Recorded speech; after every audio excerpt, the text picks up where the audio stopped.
Good evening. Welcome to the Mayhem to Marketing Show, and I want to tell you a story.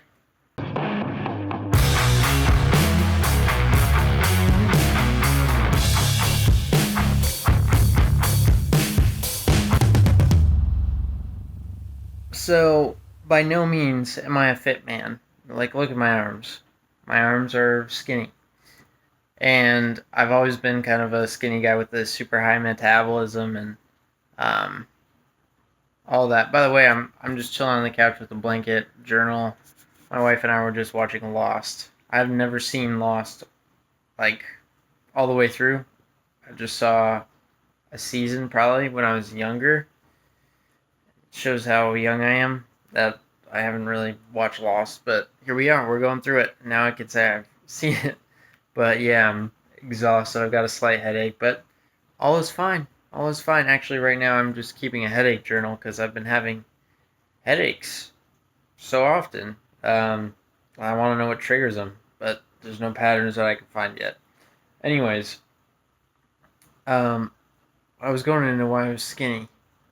Uh, I think I just okay. So I have talked to my future brother-in-law about working out. Um, because I personally have struggled a lot with going to a gym because I get intimidated. That's something that I really had to dig into. I didn't know that I was intimidated going to a gym until my wife and I got a membership and I started going and I started being opposed to going. I was like, no, I'm not going. You just go. Um, and when I would go, I would hate it because, first of all, I didn't really know what I was doing. And I think I was ashamed of that. I think um, I want control. If you're into the Enneagram, I'm an 8 wing 9.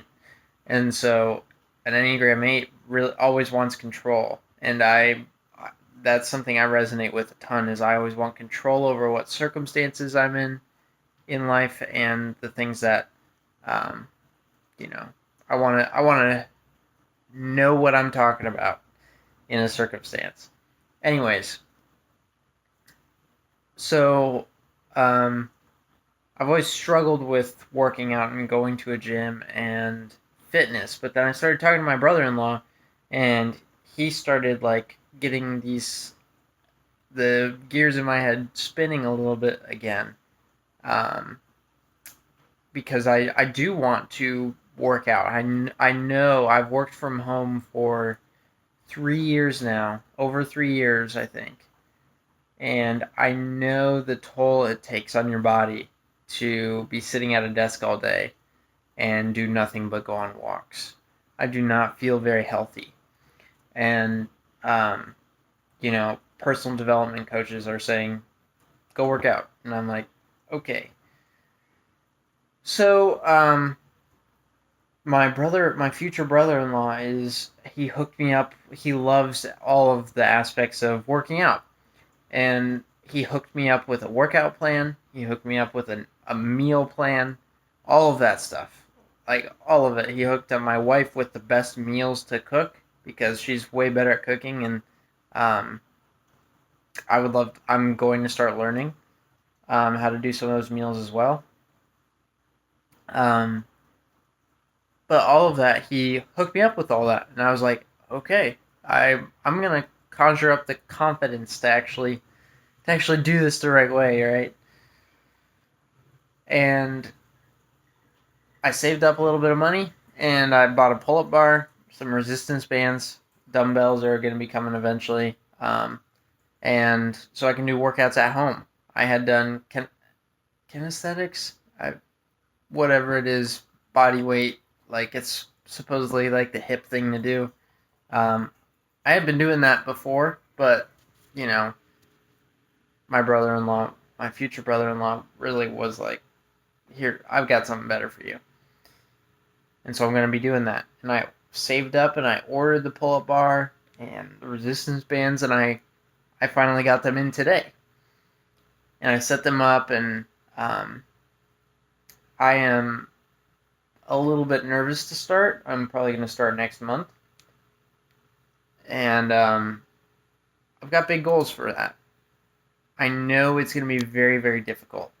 I know it. I was in I was in soccer, and all of this does have a business point. I'm going to get to it, but I've been in high school varsity soccer. I know all the training that goes into things. I was never in any college sports, but I know how difficult it is to work out and really get your muscles sore. And I expect my muscles to be very, very sore as I get into working out. And I have a lot of belief that it will get to become better over time. The first couple weeks are going to be very difficult. And then it's going to get better over time. I'm going to be less sore. And I'm still going to get sore, all the time, but it's not going to be as bad as when I first started. It's not going to be as shocking. And I'm looking forward to getting to that point where it's not shocking. I'm actually truly looking forward to, and I have to visualize it in my head. I have to really get it in there. I'm looking forward to the part where working out is a part of my normal routine, and I don't even think about it. Now, not having worked out in a long time, that's very difficult for me to visualize. That's that's I don't enjoy working out right now. I still don't know how this is going to go. I know I need to do it, and I know I will stick to it, but it's hard to visualize me doing something that I've always kind of been scared of. But it's going to become a normal part, and I know that's just the result that's going to happen, and I can't wait for that. It's going to be awesome when it doesn't feel like a burden, and I might actually look forward to working out and know what I'm doing and see the results of everything that's come from working out. What does this have to do with business? Well, I thought about it. I was like, that's exactly what it's like when you start learning direct response marketing and marketing that actually works. Is you don't know what you're getting into, and you think the world is just the way it is, and you see billboards all over the streets, and you see corporate marketing and posters of branding and the posters on the train or ads on Facebook and ads on YouTube, all of this kind of stuff. And you just see it and you think, oh, it's another ad. Or TV. You see this, oh, it's another ad. And I've seen this ad a million times. Like watching Lost. We were watching, and the same ads pop up every time. Oh, it's just another ad. But once you start learning marketing, and direct response marketing in particular, it's built on a few foundations that I want to talk about in future episodes. But these foundations are very they're core to exactly what am I trying to say? The foundation changes the way you look at all marketing. And it doesn't take a lot. It doesn't take a lot of understanding to completely transform how you think about marketing. And I want you to be excited with me. So I guess I'm trying to figure out my main point here. It's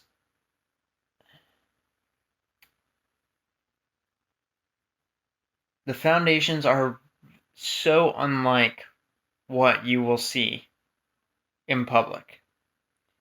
The normal marketing that people do is so unlike what works. What works is completely different than what you see out there. What you see out there is you see a bunch of businesses who feel like they need to put out some money to go do some advertising. You see it in cities, you see it in rural places.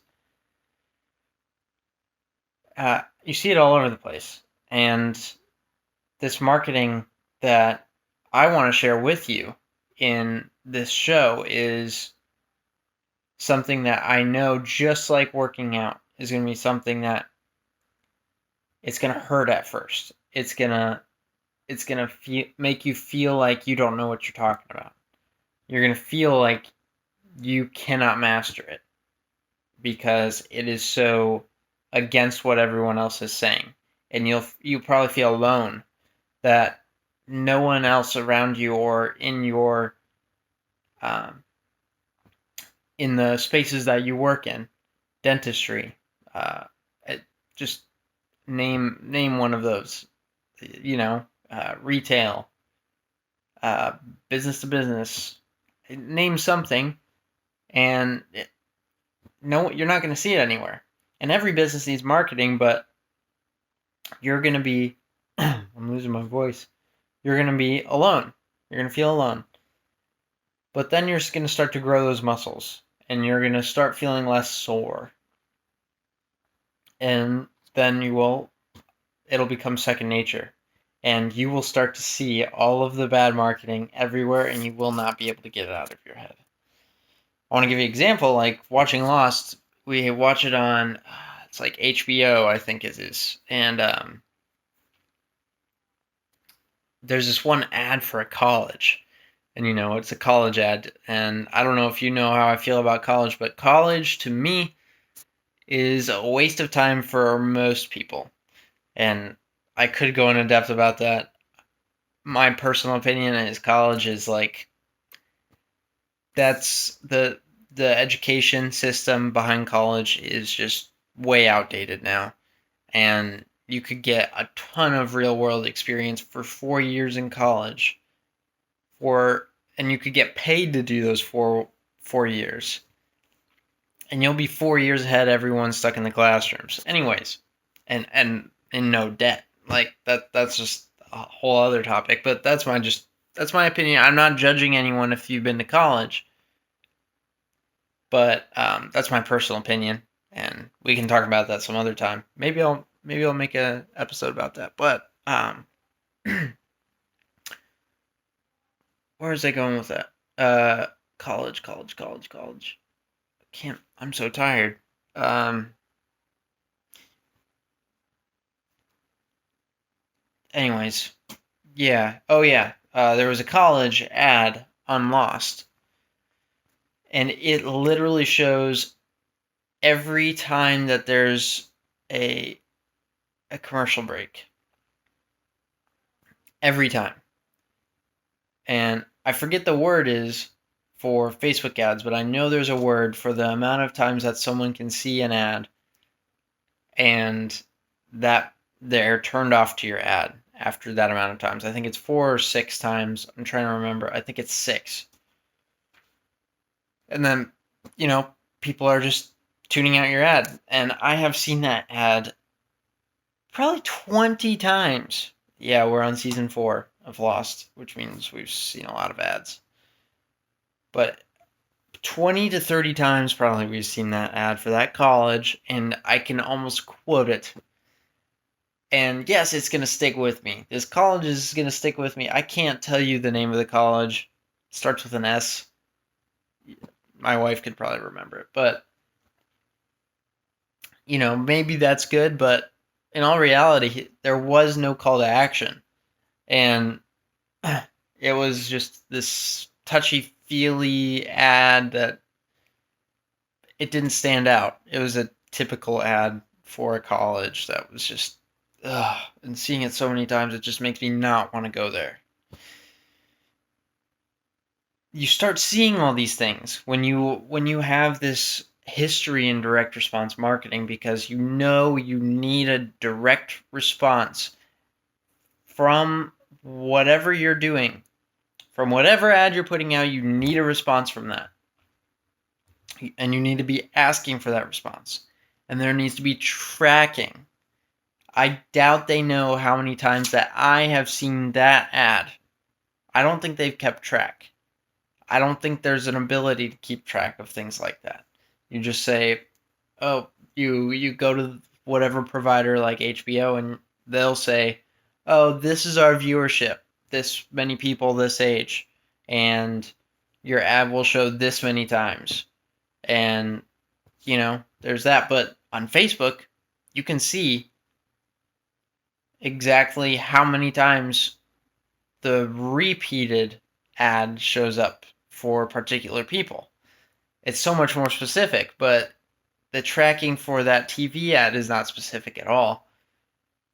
And you just start to see all this, and you start to say, what are you doing? Why'd you do that type of marketing? Because your eyes are open to this whole new world of tracking and the abilities to fill all the holes in buckets. There's so many holes when marketing. Billboard's classic example. Maybe I should have called this show the Billboard Show because I harp on Billboard so much. How many people have seen your billboard? Maybe about this many people. How many people ages 20 to 25? You can't say that. How many times have each of those people seen it? If you can't track those things, if you can't track any of that, and you can't track how many people went to the URL you put on your billboard, any of that stuff, you can't track how many people read it. It could have been too long. You don't know. Some people might not have gotten it. There's so many things that you cannot track that make it so difficult to actually see if that thing is working for you. And if you don't know specifically if it's working for you, then why are you doing it? It's a big waste of money, and you can spend that money elsewhere. And I guess it kind of ties into the reason I don't really care about college. I never put those two together, but same thing that I believe with college is a better investment is something that you can track that's in marketing, but a better investment of money in an education is something that will give you faster results. And that's kind of why I'm opposed to college in most circumstances. But everyone gets to decide what they want to do. Because you can go and get your degree, that's up to you, and that's your money. But with marketing, this is my area. College isn't my area. That's something I have an opinion about. But marketing is my area to say, you need to do this better. And you are looking to me and you're coming to me because you need help in marketing. And that's why I'm here. And I'm here to tell you, you can do better with your marketing. And it will take muscles. It will take muscles. And those muscles will not come right away. But soon enough, it'll be second nature to you. And you will know exactly what you're doing. And you will know how to outsmart your competition. Just like that. Because you know the core fundamentals of good direct response marketing. So that you are being the most efficient in your business. And you grow beyond all of your competition. Because you aren't just flipping a coin and seeing what happens. So, anyways, thought I'd share that workout story with you. You can wish me good luck when it comes to working out. And I will wish you good luck on your marketing in your future campaigns and endeavors in the marketing world. Because I know it will take some hard work and it might feel a little bit foreign, but stick along for the show because this is what we're going to be talking about. It's good to see you in episode 4, and I will talk to you later. Have a good night now. I'm going to go get some rest.